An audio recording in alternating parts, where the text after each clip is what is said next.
Greetings and salutations, future fossils.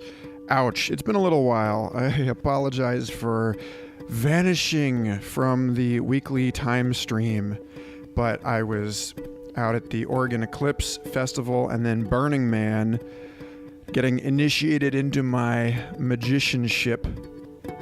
And, yeah. More on that later. Anyway, I am delighted to be back in the fold, and I'm going to make it up to you with an additional episode this week. Got some really cool talks recorded out at these festivals, and I will be sharing those with you here shortly. I want to say that this episode in particular is really core to the nature of this show.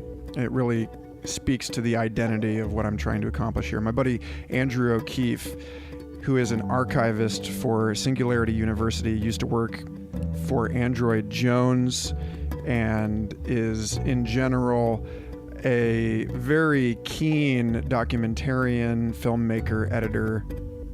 He was putting together the official documentary for the MAPS conference back in April.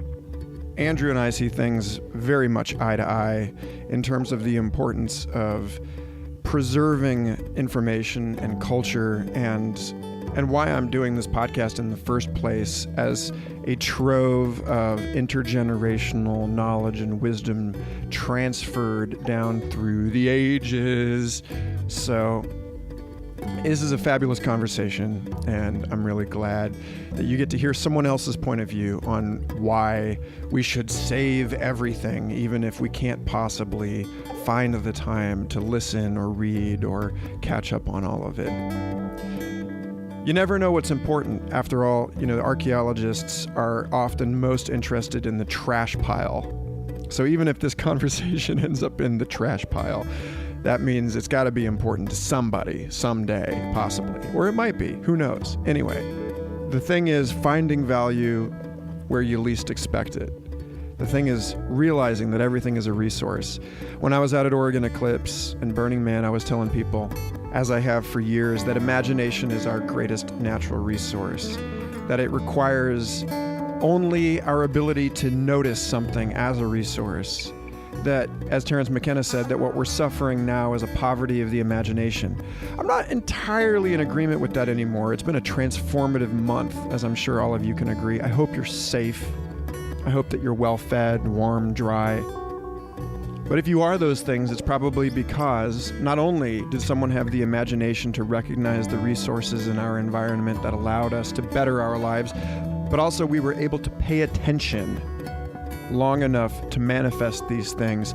And in an age where the rate of ideation, the cycle of fabrication, research and design and manufacture has narrowed down to the blinking of an eye, and the things you think become real faster than they ever have, it's important that we pay attention, all of us, to what we're thinking, to the unvoiced, unconscious desires of our body, to the repressed voices of our psyche. This is an age when prayers are being answered and stray thoughts are stray bullets.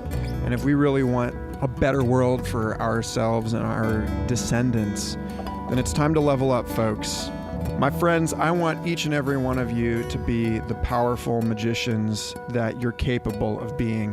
And that means paying more attention. Do whatever it requires to get into that sweet vein of deepening lucidity, acceptance, compassion, and embrace for all the chaos and confusion that surrounds us in this goddamn year of fire rooster nonsense. Please enjoy your life and enjoy this episode, which, by the way, was brought to you by my dear community of patrons at patreon.com/Michael Garfield. Thanks to Catherine and Howard for joining that roster of wonderful people who are helping me maintain this show and all of the other things that I release through that. Today, as soon as I put this show out, I'm speaking with a literary agent about my book, How to Live in the Future, and how we can put this mashup of evolutionary theory and creativity coaching and mystical poetry to use in service of a more empowered and amazing future. And if you believe in that, if you think that this boundary hopping, playful juggling of ideas and synthesis is vital to the discourse that's emerging for us all, then please hop on over to patreon.com/Michael Garfield and consider throwing me $2 a month or $5 or what have you. Or if you can't, that's still a great place. You can go to download tons of music, all the podcast episodes here, and lots of writing. I'm going to be posting new chapters from that book that I wrote out on the road here very shortly, so keep your eyes tuned to that. Anyway, I love you, thank you, and enjoy the show.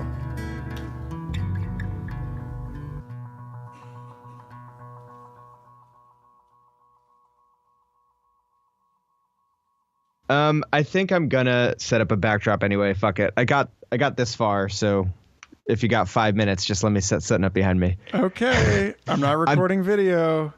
I am. I'm recording screen capture. I'm recording webcam. I'm recording my mic, and I'm recording computer audio. The first thing we're going to talk about is your problem. Okay. Yeah, it is a problem. So hang on. Let me, I got to take my headphones off so I can do this. Just give me a sec. Sure. Okay. So you work for Singularity University as their archivist, which means that you are in this bizarre position of gathering and managing all of these presentations, panels, talks, whatever, about people thinking about the future. So in a way, our line of work is very similar, only you're getting paid for it and I'm not. And I mean, beyond that, I don't know. Like, I know that you have this life history of collecting stuff, but I'm curious to know how all of this makes sense for you within the context of the greater reason of, like, if Singularity University isn't planning on sharing this stuff anytime soon, then why do you find this work so appealing? Why do you find this sort of growing obsession? It seems like the more that we can record, the more that we do record, and then we've discovered that there's this trove of undiscovered or untapped value in all of this data that we've collected without knowing what to do with it. So now there's like kind of a cultural shift towards collecting, even if we don't know why we're doing it, assuming that in some future point it's going to become useful to us. So you think about this stuff every day for a living. So where do you go with all of this? Like, tell me why I do this show, Andrew. The good news is I actually have an easy answer, an elevator pitch soundbite for you, which is basically, in my opinion, from my personal experience, if we don't both preserve and share the things that are important to us, they may be lost through all of history.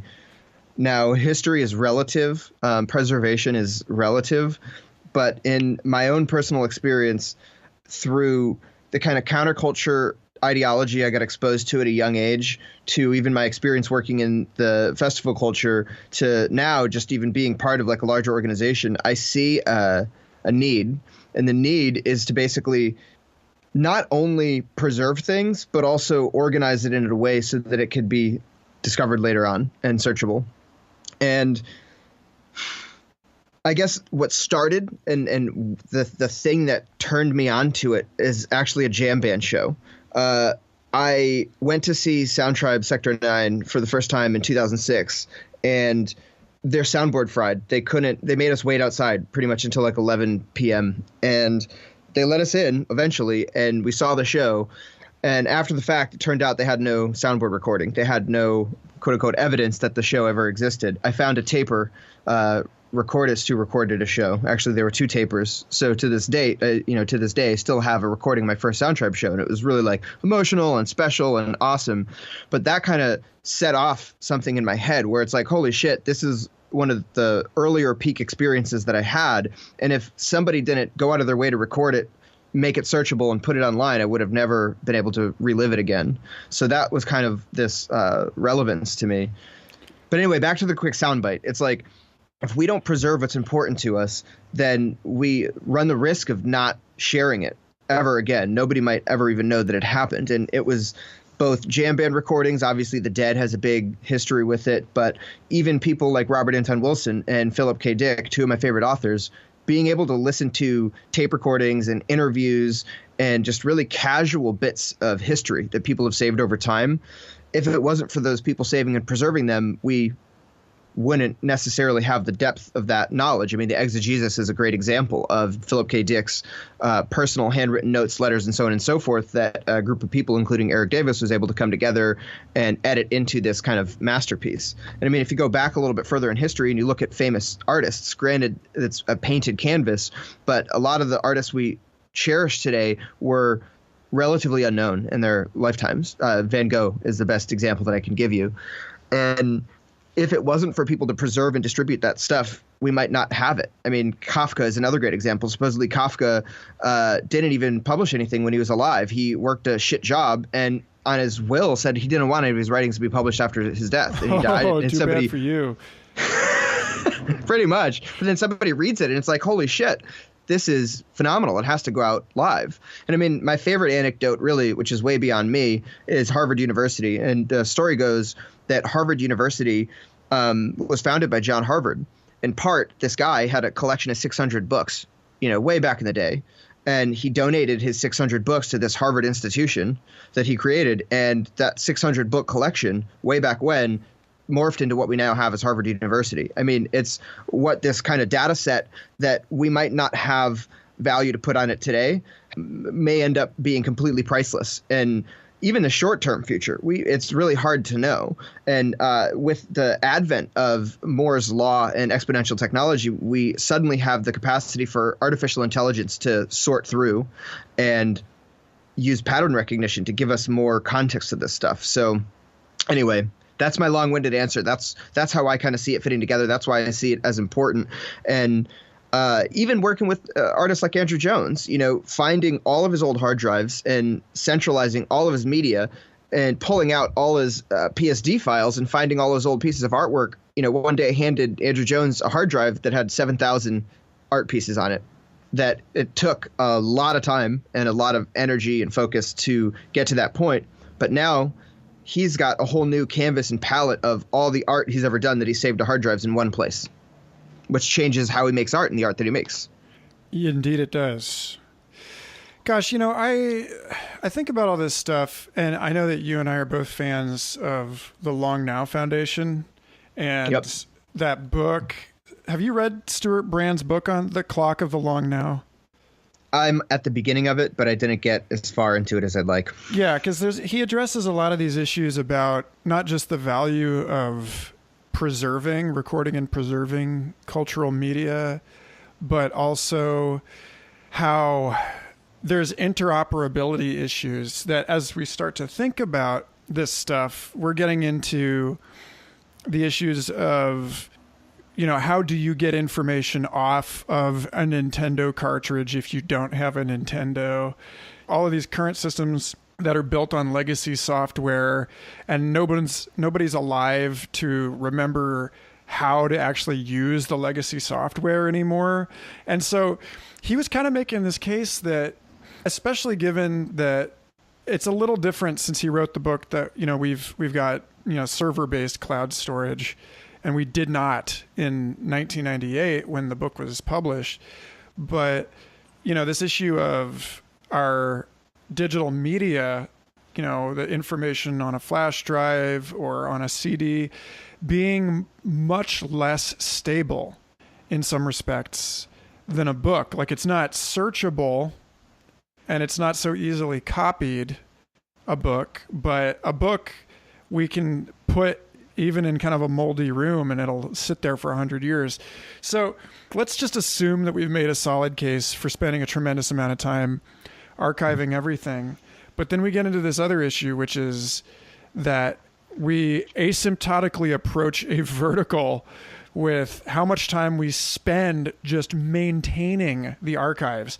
And like, I know that you appreciate this because while I was having fun at the MAPS conference running around like a silly monkey, you were editing video. You were like locked up in the room editing the video from that conference. It's like, there's this issue of we don't have enough time in our lives to even like tend to all of the stuff that we're recording. So like, what do you see as, I mean, is that just a nonsense fear? Or well, there's a lot of ways to say it. There's a lot of points that I want to touch on. What part of what you described, I've heard Vint Cerf call it the digital dark age, where all this digital media and data disappears because we have no means to access it. Hang on, I'm going to find this quote. I also read an article recently. It was phenomenal, and it was about the storage issues in Hollywood and the storage costs associated with preserving feature films. I want to get the number for you because it's insane. Well, you know, as a point of reference to that, there's a weird sort of retro future sideline in Hutchinson, Kansas, where they have both the Cosmosphere, which is a space history museum that's sort of not attached officially to NASA, but has a bunch of awesome artifacts and relics of our space exploration and a planetarium, etc. But then there's also the salt mines under the city of Hutchinson have been used for decades to store things like the original Disney celluloids. And the salt mines were also used to store a bunch of natural gas containers.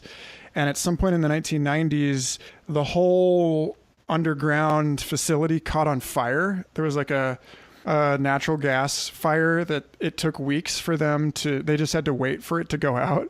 And we lost all of these, the masters for these old animated movies and all this other stuff. And it's just like, I don't know, I guess, you know, we may come around to this as a secondary issue because I think it's worth discussing with respect to the uploading of culture and of humans question. But like, in a way, we also kind of fool ourselves into thinking that recording, saving something, storing it somewhere means that it's going to be there again when we come back, you know? I think it's a really nuanced argument, and it's a tragedy what was lost, not just in the instance you said, but throughout history. There's been so many instances. The Library of Alexandria is probably the best. Too soon, bro. Too soon. The best one. You know, Google Books' project. There was a great article that came out recently about the Google Books project being killed was similar to the Library of Alexandria burning down because of the amount of data that and money and energy they put towards preserving all this stuff that just will never be released for copyright issues. But anyway, back to the quote that I wanted to get you. When it comes to Hollywood, for instance, it costs about $20,000 a year to digitally store one feature film. And all told, the digital components of a big budget feature can total 350 terabytes. So storing a single episode of a high-end hour-long TV program could cost $12,000 per year. So we're talking huge dollar amounts just to preserve current data and on spinning disk drives. Never mind old films. Old films were on film reels or nitrate, which is explosive, which people, film archives were lost because the original films way back in the day were actually explosive. One of my favorite stories about a film being found was Joan of Arc. Apparently Joan of Arc, the silent film, was lost to history for decades. And it was in a convent or something, in a closet. Somebody found one of the original cuts of the film, the pristine print. And that, to this day, that's why we still have that film. But anyway, going back to your... In a convent, that's kind of ironic, right? Because that's before she was pulled back into the fold and given sainthood and all that. Mm-hmm. Exactly. But back to your question or concern, really, I think on the bigger picture, in the broadest sense, there's absolutely no guarantee that anything we store in any sense will last in the future. nuclear holocaust, comets, an asteroid destroying all life on Earth. I mean, those are some of the existential risks we face in any kind of long-term storage. But the example that you gave, just as far as operating systems not working anymore, that's a really practical thing too, where there comes a point where it is so costly to access that information again. I mean, Bruce gave me this example, Bruce Damer, and he said that he was involved in an old, I believe, Apple court case where there was this operating system written, and the only copy of it that existed was on paper tape. And he was one of the only people in the world that had the paper tape copy. And somebody was able to, I believe, scan the paper tape and create code and compile it. And they were able to recreate this operating system to use in a court case because Bruce had the stack of paper saved and preserved in a way that it could be scanned and OCR'd. Anyway, I'm getting ahead of myself. Basically, the thing that gives me hope, the two things that give me hope are, well, actually, there's three things that give me hope. One, it's the resilience of humans. It's the passion that people have to put an effort into the things they care about. The other thing is kind of the future of technology and the possibility of decentralization. When I say technology, I mean particularly the evolution of storage methods, but also how multiple better storage methods with this kind of decentralized method, where that goes. And the third and most exciting is space travel and the ability for humans and commercial spaceflight to be an option. And the first two things that I mentioned, really passionate people with access to much better technology as far as storage like DNA or quartz crystal five-dimensional etched glass or quartz discs being set out into space with these kind of like decentralized copies, right? So back to how do you preserve something, right? But preserve the method with which to read it. I believe the disc that we sent out, the Voyager disc that we sent out into deep space in the 60s was a gold record that was about human culture. We put it on this probe to send in deep space, and we also sent instructions on how to build the record player. Even Stuart Brand in The Clock of the Long Now, they have, with part of the Long Now Foundation, they've got on the Rosetta Project and the Rosetta disc the means to build how to view the data. The instructions on how to build the clock. I believe they have instructions on how to build a basic microscope or optical device to view it. Anyway, as you can tell, it's something that I'm very passionate about, and I have a lot of different trains of thought on it. But I'm a lot more hopeful that this digital dark age that people like Vint Cerf speak about is not going to happen, in part due to people like Stuart Brand and all the effort that they're putting into preserving things. And there's kind of a tangent that I want to get on briefly, and I use the word decentralized, and I'm very passionate about decentralization. But the online file sharing community, in my opinion, is also one of the most strongest pillars of culture that is existing outside of culture right now, in that we have these online communities, be it music, movies, books, very specific things like software, audio engineering, plugins, and then these even further niche split off areas. And every user to some degree has this kind of offline archive. Even if civilization crashed tomorrow, everybody who's ever been on Oink or what.cd or any of these other, well, even Pirate Bay, they're essentially amateur archivists because they now have offline archives. Granted, it's stored on a spinning disk, and it's questionable relative to if we can pull the data off those spinning disks.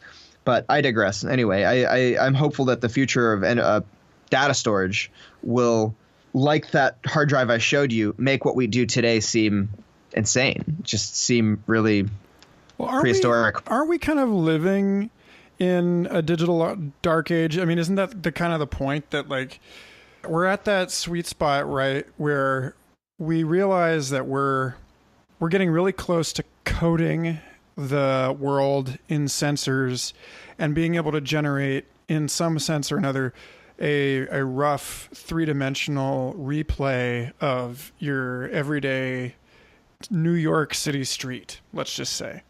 I mean, there's all these civil rights, privacy issues involved with this about, taking people's image, reproducing the image of a person, reproducing a person's data, whether that is, where does it belong? where do the boundaries of the commons actually lie in all of these things that we haven't even considered until we're suddenly creating them and then monetizing them.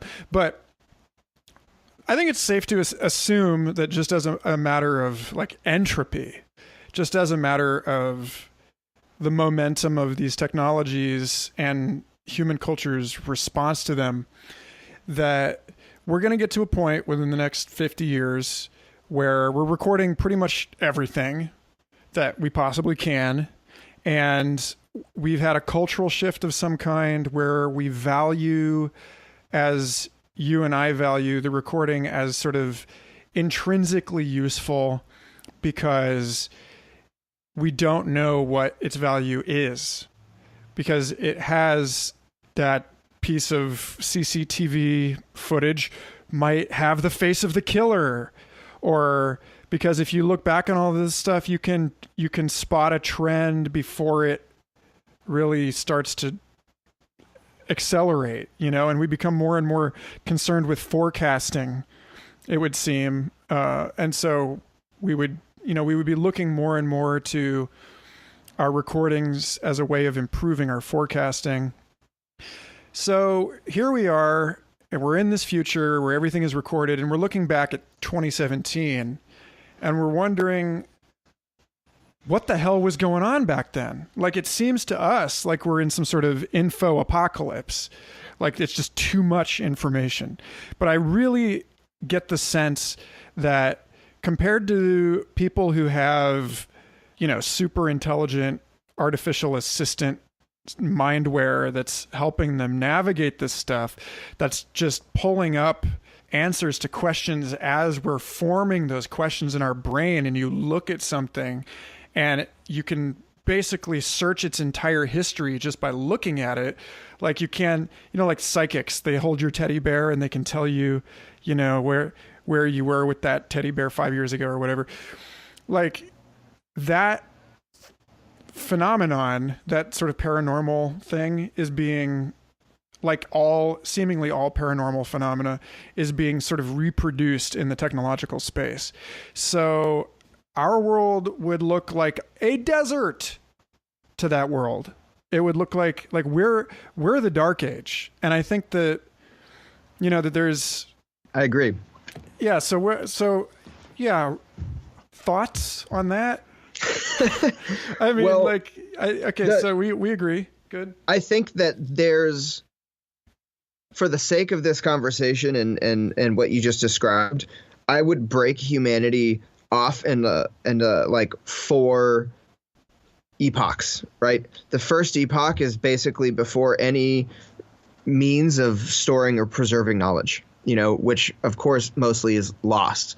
The second epoch is kind of the beginning of stored and shared knowledge. And even at its peak, we still have tragedies like the burning of the Library of Alexandria.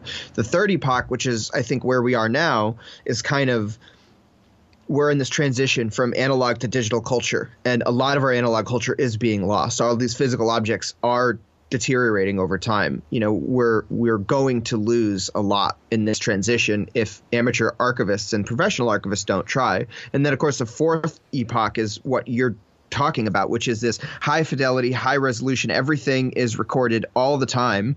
Anybody can dial into anyone else's virtual reality brain, shared consciousness space, anything like that. And they look back at the first 3 epochs and say, damn, even in the third epoch right before us, we still lost a lot.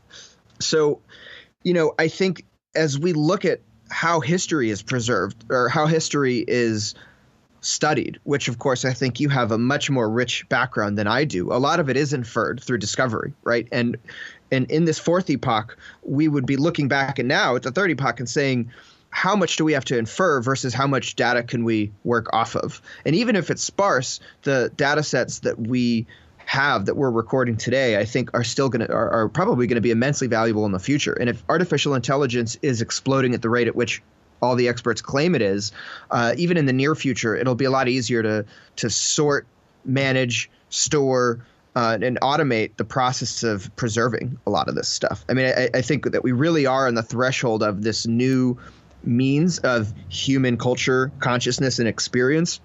And what comes with us, in part, is largely going to be what we take with us. And the rest we'll have to infer based off of what's available, if that makes sense. Yeah, so there's this book. Have you read Charles Strauss's novel Glass House? I'm familiar with it, though. Okay, so 600 years in the future, we're past the so-called singularity, and the whole book takes place inside an archaeological reconstruction of the early 21st century. Because all they can do is what we're talking about here, like piece together what seems to them to be just the tatters of this civilization. And they gamify the whole thing because they're trying to understand why people acted the way that they did. And so they insert all of these social incentives in the game where you get points for putting on clothes, you get points for going to work, you get points for coupling up monogamously and having kids. Like all of these things that we would expect these totally liberated transhuman personalities to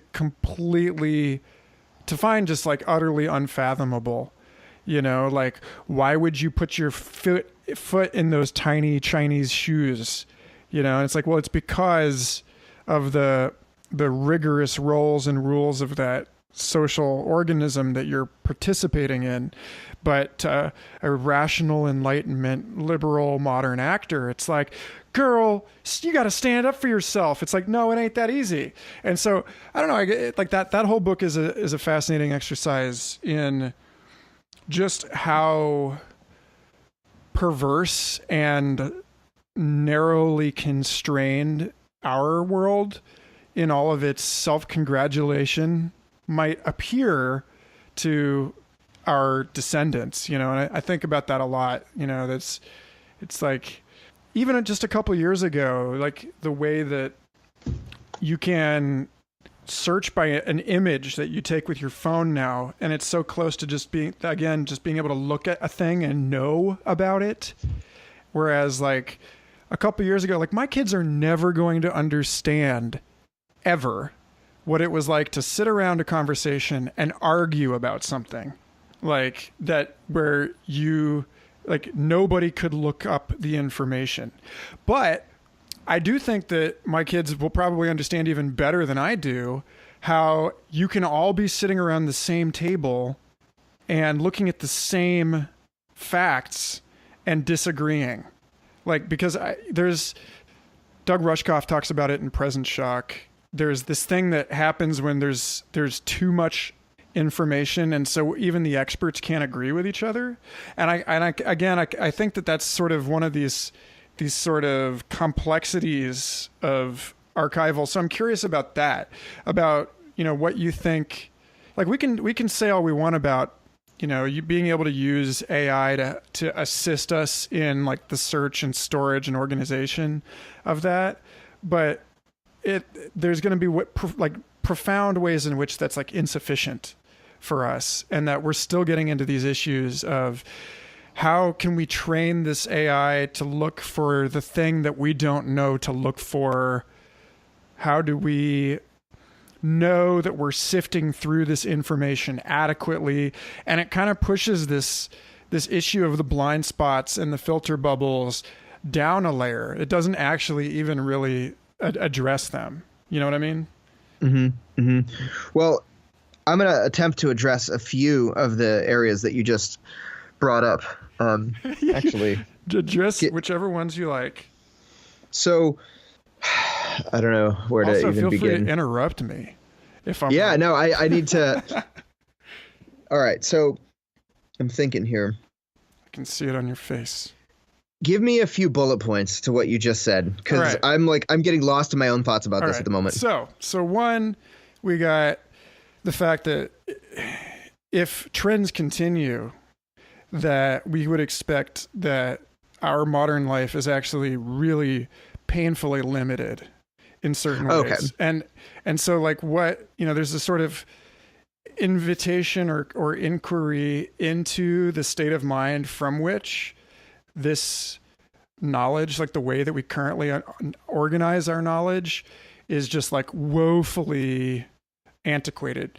But then there's this other issue, which is like, or maybe not, because we may end up just pushing the problems that we have today into even deeper and more intractable territory if we're relying on artificial intelligences to help us manage information overload, but then they're overloaded and we don't know where to point them. And like, isn't that just the same problem that we have now, getting into a library or a record store and forgetting what you came to look for, you know?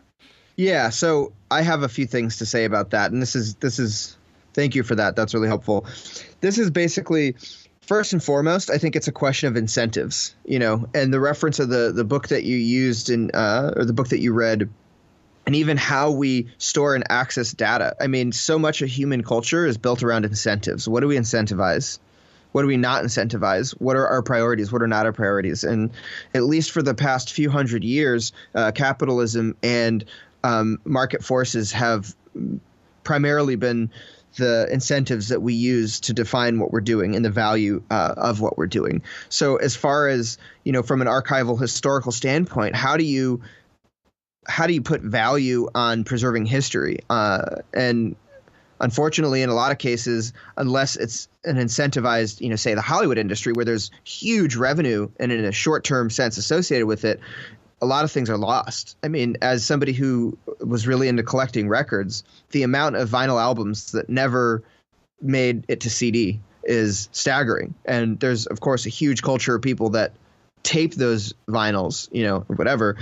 But as far as the implication of AI, again, it's an issue of incentive. What are the incentives that we would kind of unleash algorithms toward finding stuff with? I mean, it's a really abstract and strange question. And ultimately, I think it speaks to a larger issue, which is what exactly are our priorities? What are we incentivizing and not incentivizing? And I think me and you, this podcast, the kind of work that you do, all the different fields you work in, and the stuff that I'm doing is that we are prioritizing something that largely our society does not prioritize. And it's hopefully the future generations who will find the priority for it. I mean, I'm a strong believer in, as time goes on and this digital shift happens in all parts of our society, that history and culture and art will increasingly become the most important, you know, industries and value generators, more so than this kind of extractive form of value generation that we almost religiously adhere to today. And the challenge in the short term really is how do you make a living? Like, how do you still operate within market forces? How do you build AI that is a cultural critic, that its intent is to do pattern recognition in a manner through which it understands these pivotal moments in history, looking back and can find connections as to run simulations as to how things could happen? How do you build that AI and pay for it in research and development when the primary function of the AI that you're building is to generate revenue from advertising? You know, they're fundamentally two completely different things. And it speaks to a larger shift in value and prioritization. But ultimately, I also think that with technology, we really are headed towards this unimaginable world. We both can see the transition of no cell phones to cell phones, to early computers, to laptops, to smartphones, and every other exponential technology on the horizon speaks to unfathomable changes. So I'm very hopeful that even in the context of strange prioritization and not so ideal incentives, from the ashes will rise new incentives, will rise new needs. AI and deep learning, I believe, has already, and some particular algorithms by some companies have been able to create their own language that humans can't even discern. I mean, there's advances that are happening because of other advances that are converging with other advances. Like we're seeing this crazy interplay where the control of where this stuff is headed is increasingly out of any one individual or organization's hands. And the to be pessimistic, on the other hand, we have these central systems of control that have in so many ways controlled humanity, population, civilization, resources over time. So we have these centralized forces now, be it these major multi-billion-dollar international corporations, and they're using technology in a way to centralize data, to centralize access to these algorithms, to build private blockchains, to kind of mitigate how the blockchain or cryptocurrency could disrupt centralized banking. And the way that I like to articulate it is it's like a window. I feel like right now we live in this window where in a lot of ways technology is this kind of opportunity where no matter what central system of control wants to do with it, there's still what passionate, resourceful people can make into it regardless. But I don't think that window is forever. And I think that window is closing more and more. And if we don't find a way to kind of decentralize what all of humanity has developed up to this point, we're probably going to lose it. And that window is forever going to be closed. Because if we have these private blockchains, these trillion-dollar behemoth artificial intelligence, very strictly controlled organizations, and then there's no more economy, our value system changes, we're backing ourselves into a corner as far as everybody else in humanity. And if you're not in this kind of increasingly shrinking group, forgive my words, you're fucked. So I don't know. I touched on some of what you said there, but I do think that technology, the window that, well, first and foremost, technology is evolving to the point to give us our best dreams or our worst fears. And the window for us to impact that technology is shrinking. And how we prioritize what's important to us, how we preserve our culture, how we share the stories that we're experiencing from the most authentic level, I think that has the most impact on the future of our civilization, all humanity. If we let market forces run, if we just let trends of meaningless shit, that like surface level culture that's not even real culture, that's like iterative feedback loop culture that we're living in, if we let that kind of dictate things, then as everything gets increasingly out of control or asymmetrical, like what the hell else do we have to fall back on? You know, it's like if we come to a point where these artificial intelligence algorithms are analyzing the vast archives of data that we have available to us, hopefully there's something in there that can help direct the future of how it iteratively improves in a positive way for humanity, not looking back at all this treasure trove of data and saying, like, you know, this economic system of value is wholly irrelevant, and as a result, so are the creatures that created it. So, and they don't have anything to show for it besides it, you know? Okay, so it seems like, you know, if we look back on things, you seem like you're in the middle of two articulations. One being that something like the printing press comes from a point, you know, the William Gibson quote, the future is already here, it's just distributed unevenly, that we get it emerging from these locations, you know, like Silicon Valley, you know, it's like, it's all sort of clustered in one place, and then it breaks open and it democratizes. But then it's also true that the opposite force exists in society, where you get something like the radio, and the radio is distributed before it's really regulated. And it seems like there's these two vectors that influence how long a technology remains available as a force of disruption. Like, how quickly did it distribute ahead of either the legislative regulation of it or ahead of any major economic actors consolidating it as capital? You know, because like that's the real threat here with that whole issue you bringing up around the blockchain, which is something we haven't even discussed on this podcast before, but I think is really timely and essential in terms of creating a comprehensive address of the moment that these episodes were recorded, because this shit is going crazy right now and everybody's hopping on it seemingly. But as a way of, in many cases, it would seem that this sort of initial value structure, the original value structure for the blockchain, is getting lost in this boom of speculation and day trading and the attempts on the parts of nations and large banks to maintain their economic authority. And so it seems like we're at a point now where we have, like you said, this narrow window where either we wield this for what it's really good for, which is the distribution of economic agency in society, is like taking the power away from the people that were standing in the middle and intermediating every financial transaction. Then that requires of us a certain amount of psychological maturity or like spiritual development, even, that I'm not terribly convinced that we're like demonstrating as a species right now.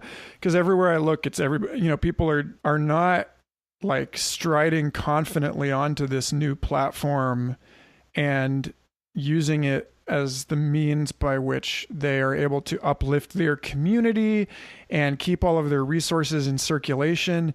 It really seems like it's just like the gold rush really didn't work out in favor of the 49ers. It worked out in favor of Wells Fargo. And so I have a really good analogy for this, and it speaks back to the lineage of all of the technology, a lot of what brought us here today. And it's the beginning of the internet.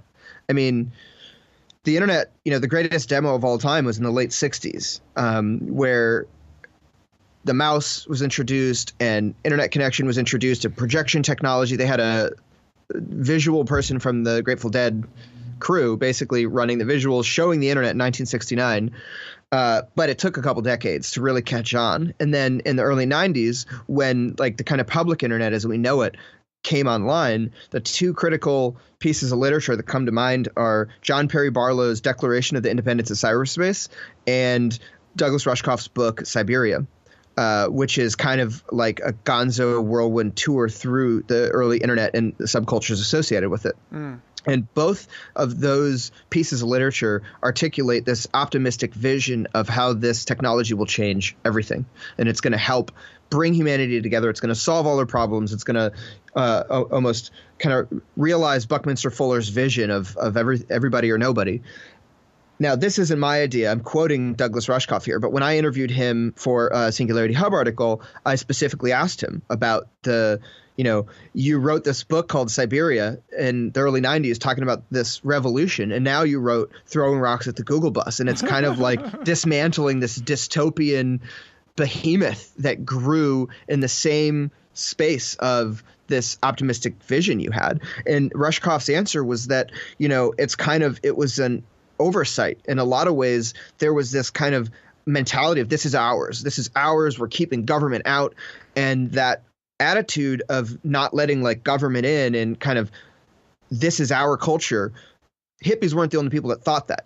Idealistic folks weren't the only people who believed in it. And as a result, business came in and corporations came in and advertising and marketing, the financialization of everything came in. And all of a sudden, this optimistic counterculture vision of, man, this is ours and government can't have it. It's like, well, the absence of government that was kind of self-imposed on these idealistic hippies who were pushing this vision paved the way for business interests to take over. And of course, it was a fascinating insight that Rushkoff shared. And I think we're at a similar space now where there's more variables in that analogy than just government and business. There's the biggest issue that I think humanity is facing is all these regional pockets that have very strict and strong belief systems. And in a lot of ways, yes, the internet has kind of overtaken things. You were talking about cryptocurrencies, blockchain, but I don't think that there's any one technology that we can talk about at this point. I think that there's this overlapping and convergence of all these technologies that are going to make it increasingly harder for these pockets to operate and make decisions around them. Ben Goertzel published an article last week that is basically called like How to Save the World. And here are these technologies and tools we could use to save the world. And at the same time, he has this optimistic framing for it. His fear is that, we're at a point where all of these tools can be used for, if not more bad than they can good. And just because some people have good intentions doesn't mean another group with the same tools with different intentions are going to use them to completely fucking destroy everything and everybody.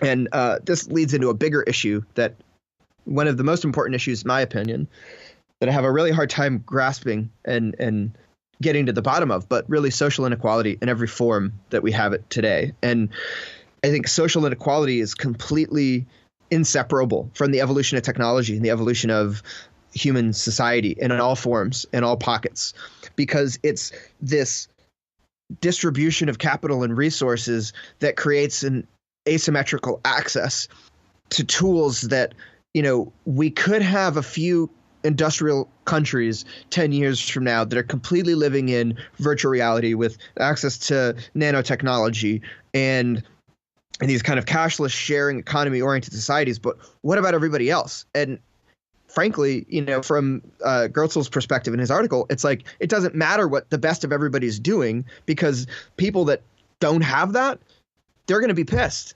And they're going to use the same tools to show everybody how pissed they are. And the best, that's a very good point. The best modern day example that we have with that is what's happening with the United States presidency and the Trump administration and the alt-right, and just, the people who are identifying with the alt-right, and rightly so, calling it the new counterculture, they have a reason to be pissed, and they're leveraging technology in a way that other groups haven't, and they've been able to dominate the conversation online. And people can disagree with their ideology and so on and so forth, but never underestimate a group of angry people that have access to resources. And if we're not bringing everybody up as we're developing all these technologies and tools, we're shooting ourselves in the foot by empowering the people that we're simultaneously empowering the people that we're disempowering, by giving them the keys to the castle, by saying, this is ours, this is yours, this is everybody's. And we're not seeing the world in the same way that all these other groups are. Where do you sit in that? Because honestly, I feel like I'm the little people, and I know that you're kind of, I don't know how to put this nicely. You're like living in the master's house right now, but you are nonetheless still a millennial precariat. Like you're a salaried, which is rad, but nonetheless, like still way low on the totem pole compared to the people whose many of the people whose presentations you're recording and editing. So like, I don't know. I mean, is it at the same time, you and I are both American white men. And so like, there's no denying our privilege in that respect. So educated, like well-educated too. Well-educated, yeah. I mean, here we are talking about all this crazy shit. So, in a way, it gets really confusing for me about how the revolution always emerges from the middle class, but the middle class hasn't really gone away so much as it has just like fractured into a bunch of overlapping demographic minorities. I will say I slightly differ, I guess, in what you're saying, in that, first and foremost, I am blessed to have the job and opportunity that I have, and there's no, Oh, I'm definitely not. There's no other. No, I know. I just employers. I have to give thanks where it's due and recognize where I'm at, and at the same time, I live in California. So whatever my income may be is relative to where I live and the cost of living and so on and so forth. At the same time, it's also, working in Silicon Valley, somebody in entertainment is definitely like different. Entertainment media production is different than teachers that live in San Francisco. And that sucks. Like, which leads me to this really strong feeling and belief that I have is that especially people like us who who are privileged by nature of where we're born, color of our skin, the education that we have access to. It's our responsibility to, in one way or another, fight for people that don't have that, to help level the playing field in some sense or another. And I've, in every work opportunity and almost every project that I work on, that's like at the core of why I do what I do. I want to help level the playing field to help other people have access to what I was born into having access to, which I recognize is a privilege. So that said, when we talk about me and you made the comment of maybe the middle class is not disappearing. I think the middle class is disappearing, and it's disappearing fast. And any kind of sense of longevity or permanence of the middle class as we know it will soon be gone. I mean, we're at the beginning of automation in a way that we can't even fathom where it's going to go. And my job can be automated. So many aspects of what I do. We just don't have the technology there yet. And so many other white collar jobs are going to be automated as well. So I do think we are on the threshold of this. And one of my favorite quotes, I'll lead with this quote, is Terence McKenna said, people talk about the apocalypse like it's going to happen, but they don't realize the apocalypse has already occurred. They're just living in affluent pockets of society in bubbles where the apocalypse hasn't hit them yet. And me and you in particular, I think we kind of live in this mental bubble about our worldview. We're really optimistic. We're creative. We see the good in people. We try to make things happen. No matter what life has thrown at the two of us, we've generally remained optimistic and pushed forward and tried to at least externally give off this optimistic vibe in some sense or another. What I think is happening with the alt-right and the Trump administration is people who aren't as lucky, is real people that have real concerns, that have had real bullshit happen to them, and they're pissed, and they have reason to be pissed, and they see this torrent of all these other people that feel the same way as them. They may not completely agree with every idea that the leader says, but goddamn, this community speaks for me. These people are fighting for what matters to me, and that's what seems to be the solution to them. And there's nothing wrong with people who stand up for what they believe in. I mean, it gets a little funny when you bring in this whole element of propaganda, social engineering, brainwashing, mind control. Yeah, what the hell are we talking about when we talk about informed consent? You're getting into these. Can we go there? Because I feel like please. Noam Chomsky was one of my first real intellectuals that I was introduced to reading in high school, and it changed my life. Because you veered into a trap I laid out for you. Awesome. Not on purpose, but I totally wanted to bring this up, and you brought it up, talking about the Trump administration and Cambridge Analytica and the weaponization of our own data records against us by manipulating our opinion in a public election. So there's this issue of, the famous statement that if Cambridge Analytica has your 300 Facebook likes, they know you better than you or your spouse or your parents know you. And this whole thing, because you're right to sort of call into question the agency of individual voters when, as William Irwin Thompson pointed out in The American Replacement of Nature, the electoral process emerged at a time when there was such a thing as informed citizenry, and everybody was reading the same newspaper.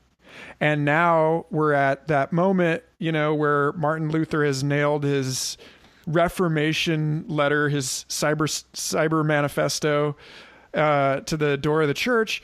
And people forget that in the wake of that liberating moment in the history of Christianity, that all of these apocalyptic death cults sprung up all over Europe.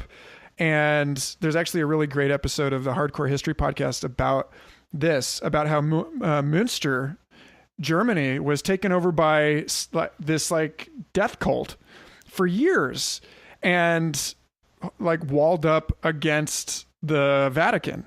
And so it seems like we're at this point now where something very similar is going on with respect to the democratization of publishing and what Rushkoff in Present Shock called narrative collapse in our society that has made us vulnerable to behavioral controls that are exploiting our sort of what is still to most people this invisible environment of our data exhaust. So like on the one hand, you've got this totally noble goal that you and I have discussed that I think actually deserves more than a mention here, which is, even if I can't get to all my bookmarks, because you're like a Pocket Insano super Pocket user. The Pocket, top 1% of their users. Pocket app. Yeah, you're probably top 0.01. But like they should give you a badge. Like they should give you business cards. But this thing about, well, even if I can't get to it, then at some point my mind clone a la Martine Rothblatt's notions in virtual immortality, this notion that they'll be able to sort of make a mold of you in the computer without actually destructively reading your brain, that they'll be able to sort of train a piece of AI to think the way that you think. And then you can just assign it to read all the shit that you never read and give you the Cliff's notes, right? And like, how great will that be? But that's like, wait a minute, like is this AI running on a blockchain based mesh network on every phone in my city? Or is it being run on like so-and-so's corporate server farms? And then again, like who has access to this information? Because it's one thing to create the Library of Alexandria, and it's another thing to like let the torch wielding mob in there, or it's just like there's these issues of the way that this information is not just kept but managed and then deployed to manipulate us that I think are really crucial here. Like it's again, it's like if you're the guy with the security camera and whoops, you accidentally incriminated somebody in a victimless crime, but your camera feed has been subpoenaed by local law enforcement, and now that person's got a video of them smoking pot or whatever, and their life is ruined. Again, there's this powerful mismatch between what we're capable of recording and how we're capable of sifting insights out of those records, and where we are actually in terms of our ability to use these powers for the liberation of human potential rather than just the consolidation of power and the abuse of power. Well, my short answer, quite frankly, is I think it's first of all, that was really well said and articulated. Thank you. But I think it goes back to the issue I was speaking of before, which is the problem of central control. And if we can find some more decentralized North Star to help guide us, I think that's really helpful. But still, that's not even enough. I mean, one of the most exciting areas that I'm following now is cooperativism, or the idea of the platform cooperative. And it is kind of the inverse of the platform monopoly. Platform monopoly being Uber, where a smart person was able to say, look at all these unused cars. What if we middleman the sharing of access to these cars and siphon off the profit for ourselves? That's a platform monopoly. A platform cooperative would be there may be a kind of middleman entity, but it's user owned. The people who own the cars are the ones making the decisions, not the shareholders.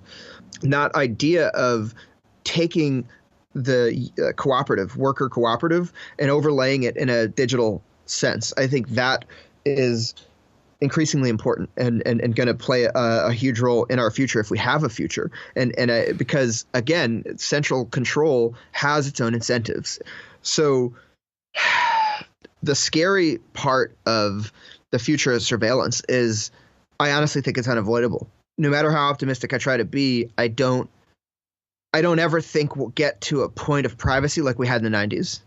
I just don't think we'll get there. And in my opinion, if that is true, it's not a question of if we live in hyper surveillance oriented world. It's a question of the function of that surveillance world. Who owns that data? Who has access to that data? You witnessed this whole thing that I got into on the Future Fossils group with a follower because I made a post about data. And as Facebook users, as Google users, these companies know more about us than we do because they're leveraging this analysis of our behavior to sell to advertisers. And if only I could go into Google and get these actionable insights on how I could make myself better. Same with Facebook. Like, I want to know how many times I use Facebook. I want to know what I look at, what I click on, who I interact with, who I almost interact with but don't, all these things. But we don't have access to that. So in the future, I think it's more a question of like, how do we decentralize and leverage access and control over all this data that's being generated about us? And how do we flip the surveillance on the people surveilling us in a way that we can use it to empower ourselves? And I don't quite have an answer as to what that looks like, what the function of that would be. But I think it's a noble goal to navigate towards because, I the optimistic side of that and kind of getting into the more spiritual, philosophical space is that what if this hyper surveillance, access to these digital profiles of ourselves, digitization of our brains, networked consciousness, if that becomes a possibility, even the idea of privacy may become obsolete. Because if we can dial into and share each other's consciousness in real time and there's no sense of control of your own thoughts, which is terrifying, it would probably change what we contextualize as like privacy in ours. And before I hand the mic back to you, I want to say that this speaks to a larger trend that I think is happening in some sense. I think we're experiencing a complete digitization of culture and society and the market and objects and everything. Like, we're digitizing every aspect of humanity. And, people like Kurzweil are very adamant that our brains and consciousness is next. And it's not just our individual brains and consciousness, but networked consciousness. And what does surveillance look like in a future almost completely digital world with networked hyperconscious superminds? Well, I just finished writing the third installment of my essay on the evolution of surveillance, which I started back in 2013 when I picked up the Google Glass. And I wrote parts 1 and 2 back then. And I was like struggling to complete the statement until just very recently, because I think the missing piece for me was how, if you regard surveillance or in general valences like covalence, sousvalence, these other more horizontal, lateral, peer-based modes of oversight, or that's not even the right word, side sight. Give them the side eye, being all suspicious, like neighborhood watch. The democratization of police action, basically, right? The issue with that is that new senses emerge as a response to a threat, and then new senses create a new arena within which we can send each other true or false signals. So like with the eye, we evolve camouflage and bluffing, looking bigger than you are, or hiding, or displaying what they call like aposematic or like threat coloration, like a frog that turns upside down. It's got an orange belly to say, "Don't eat me, I'm poisonous." That there is this relationship again between like creation and destruction, death and birth, in that the internet as a sort of evolutionary adaptation to the threat of nuclear war is, and you and I both know that that's very well documented history, that when we look at the first post-nuclear conflict, like the big one, the Korean War, where, we're really sitting there wondering whether we're going to use the nuke on Korea, like whether that's even appropriate. And yet we're not calling it war. We're calling it a police action. And so I don't really know, like, it seems like what's happening, if we're to take the like 16th, 17th century monopolies on the printing press that were afforded to like the Queen's favorite publisher, that kind of thing.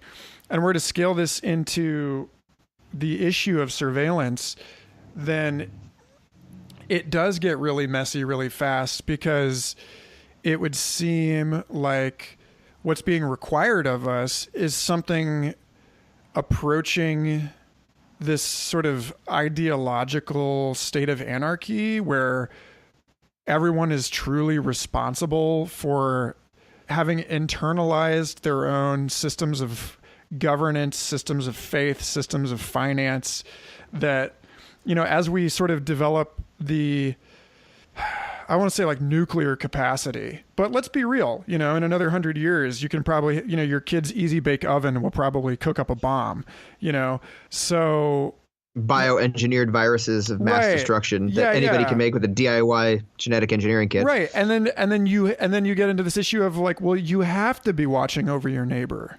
Everyone has to be keeping an eye on everyone else.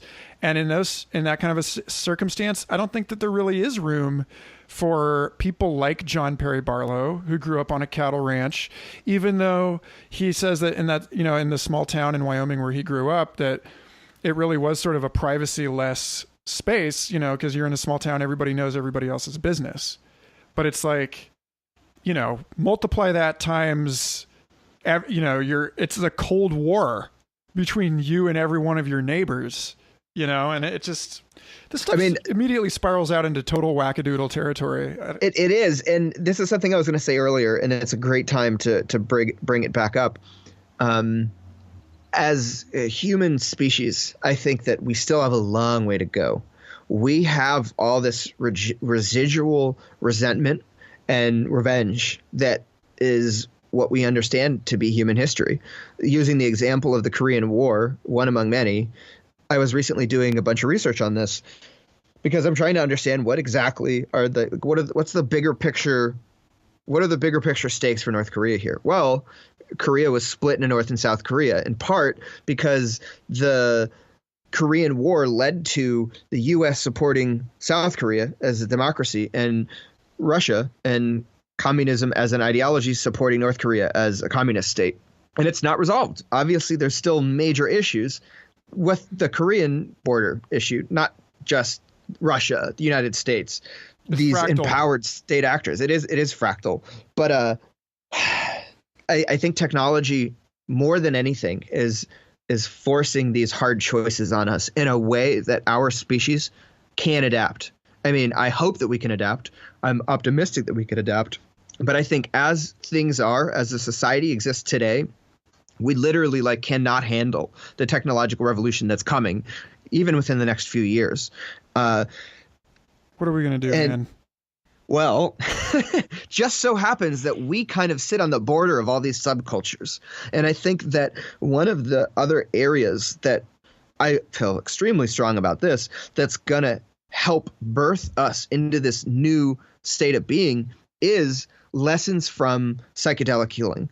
Not necessarily just psychedelic drugs, but spiritual healing in a broader sense, kind of traditional modality of healing. Psychedelics, of course, are a fast and easy way to access those states of mind. You know, different researchers, organizations like MAPS are helping create a more therapeutic, scientific structure around how to distribute those in a positive way. Anyway, I digress. I think the paradoxes of life and living society are only going to increase at an exponential rate, and it's going to terrify people. It's going to cause mass chaos in all these different ways because we have these centuries-old resentments that have not been resolved, that technology is only going to make further asymmetrical. Israel and Palestine, great example. I mean, the history of all borders, there's losers, and those people are upset. The Kurdish people in the Middle East are pissed. They don't have their own state. And there's all this stuff that's been happening. You know, there's this 5-front civil war that's been happening in Syria, in part because there's displaced people like the Kurdish people who have a right to be upset about everything that's happened to them. So anyway, I do think that both psychedelics and the ancient modalities of healing, including kind of bridging into these different states of consciousness and ways of seeing the world and understanding things, are going to be the most critical tool that we use to move forward, because humanity is probably going to have to make hard choices, and we're not as evolved as we could be with the technology that we have. The technology's evolved asymmetrically, and now we're making these awful choices as individuals and subcultures and subgroups at the expense of, in some cases, literally all other subgroups on the planet, because this in-group has the answer, and this in-group's answer is complete and total annihilation of all other outgroups. You know, as it reminds me, Elon Musk, his recent, and Stephen Hawking recently called for a hard fork of the human blockchain. You know, like there's going to be human classic, and then human Mars edition. And then, you know, we won't vote with our dollar. We'll vote with our planet. I don't know. I'm being a little silly, but it is starting to look like we're approaching that branching moment, and it would just be best if we could find a way to maximize the number of people who get to choose which fork they take. Like, that seems to be the thing. It's like we can't stop there being a moment where you've got like cyborgs versus hipster gardeners or whatever the hell it is. You know, hippie pro-transhuman cyborg humans, like, clashing with permaculture off-the-grid hippies who don't want to eat genetically or, you know, GMO food. Yeah, but GMO versus GMO. You have to literally interface with a bioengineered human. You know, I mean, that's a real dichotomy that may be on the table. Yeah, my friend recently hit on this vegan, and when he tried to kiss her, she stopped and thought about it and said she can't do it because he's not a vegan, and therefore kissing him is not vegan. So self-selecting genetic modification. Yeah, that's your speciation event right there. That's the, you know, will they mate under laboratory conditions? No. You know, you don't want patented genetic material in your kids. Well, that sexy startup CEO is off limits. So I don't know. We're just like flying off the handle here, and we're pretty much close. We've had a nice run on this, and I don't want to keep you from your dinner, but I do want to give you the opportunity to tie a bow on this somehow, to like cast a message or a question into the horizon of however long we can keep these recordings in one piece on their like crystal 5D chip or whatever the hell. And, you know, just, I want to thank you for being on the show. This is way overdue. We've talked about having you on since the beginning. And I don't know. Yeah, I'm happy to be here. It's been a great conversation. Oh, you have a newsletter. Yeah, I started a newsletter. You can sign up. You should be able to sign up on my website. I haven't added that functionality, but by the time this is released, you can sign up for my newsletter on my website. But so first and foremost, I want to do kind of elevator pitch and wrap up of kind of our conversation and what I think is important, and then I'll get into the contact details. But in short, the simultaneously most exciting and scariest thing about being a human today, in my opinion, is the fact that there is so little room to be an observer. Everybody, in every sense, is increasingly a participant in shaping the future of humanity. And the decisions that we make, whether or not they seem small to us, have huge implications, and particularly around our worldview and the tribes that we associate with and the relationship that we have with technology and other tribes that we don't associate with. All of these are the most important thing that any living human being can think about and make decisions based off of.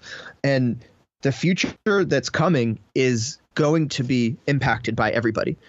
Maybe not everybody is an artificial intelligence engineer. So in the sense, you know, everybody isn't necessarily building the future, but everybody's going to react to the future. Everybody's going to engage with the future in some sense. And if we could think more about what's important to us, as well as where those lines could be a little fuzzy, where we have to question what we've always known because maybe things are not quite in alignment with the worldview that we grew up with. Like, we as humans have reached this point where we are all active participants, and we're making an impact on the future of our species on and off planet, other species outside of our own, potentially even this collective dream space of this artificial general intelligence that's far outlasting past human longevity. I mean, we have to act now. You know, those decisions, those conversations, those thoughts, they're all happening today. And the more that we can think about it and ground out around it and really project out and forecast what's life going to be like for us in the next 5, 10, 15 years, for our children, for our children's children, for the artificial intelligence children of our children. Anyway, so that's kind of the bigger picture view that I have right now. And as far as history goes, you know, just because you like something today doesn't mean people in the future are going to know that it existed unless you make an effort yourself to make it known to future generations. And, you know, the counterculture is the best example. I think that psychedelic history has, especially the 60s, shaped human culture. But so much of that, the factors that shape that culture are passing away into oblivion because they're not being properly preserved. Owsley Stanley's tape collection has only recently been partially funded for digitized, slowly getting released. That's a whole nother tangent of its own. But so long as we preserve the things important to us, then there's a chance that the beliefs and worldviews that have shaped our lives can help shape future generations' lives. That's why I think it's worth doing and important. So that's my bow for the end of this. So I want to, as far as contact information goes, please add me as a friend on Facebook. Andrew J. O'Keefe II is how you find me. I'm also on Twitter, Andrew J. O'Keefe, Instagram, Andrew J. O'Keefe. Basically, my handle on all social media is Andrew J. O'Keefe. The spelling will likely be wherever this is distributed.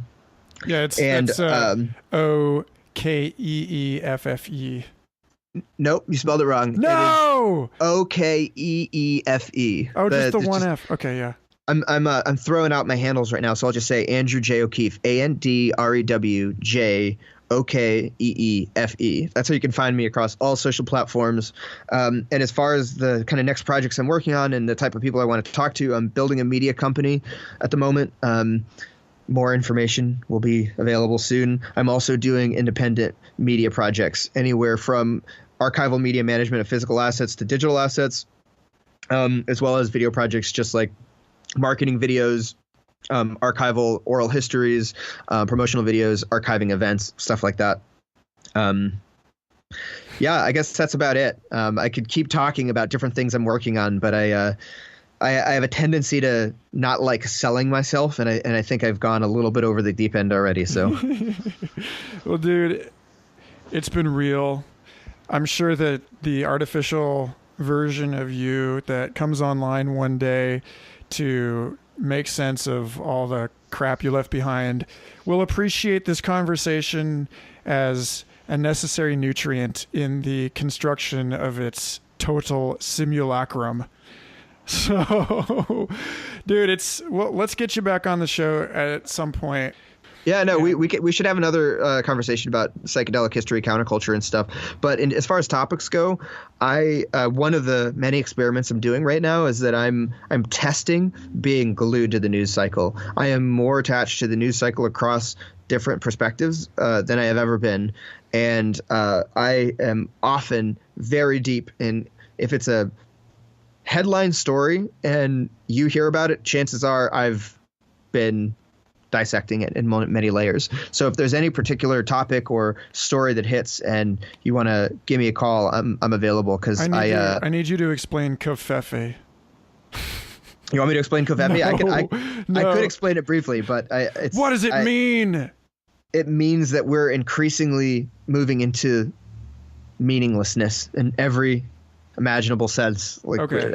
Yeah, we've completely reached we're far beyond the singularity as described by Terence McKenna. Oh, definitely. And on that note, we didn't even really get to the sort of issue of when information becomes so cheap, then noise becomes weirdly valuable. The absurd, the insane takes on new depth and value. And look at Dada, the Dada surrealist art movement. I mean, that is an example of what happens when things are so rigid and structured. You have to throw it all out. I think that the future of AI generated everything and AI remixes is probably going to be more fun than it sounds. Right on, dude. It's been a blast. Appreciate you being on the show. Thanks, man. Yeah, we'll stay in touch. Thanks so much for listening. I hope you enjoyed that conversation as much as I did. Future Fossils is part of the Mind Pod Network, an amazing collection of podcasts along with Third Eye Drops, Synchronicity Podcast, It's All Happening, The Astral Hustle.